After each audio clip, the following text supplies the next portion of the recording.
Hello my dear friends, welcome back. In this tutorial you will learn how to delete all unused apps on your Samsung Galaxy phone at one time. So let's get started. First thing first, take your phone, go to settings. In the settings page, scroll all the way to the very bottom. You can find the device care option, click on it. After this page is open, you can find the storage option, tap to open them.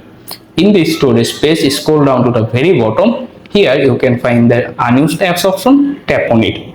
You can see all of the unused apps listed there. Simply look at the top left corner, find the all option, tap on it and select the all of the uninstalled apps on your phone. After you have selected, look at the bottom menu bar, select, tap on the uninstall all option, then confirm by tap uninstall button again and wait to complete the process. And that's it, how you can easily delete all of unused apps on your Samsung Galaxy phone one time.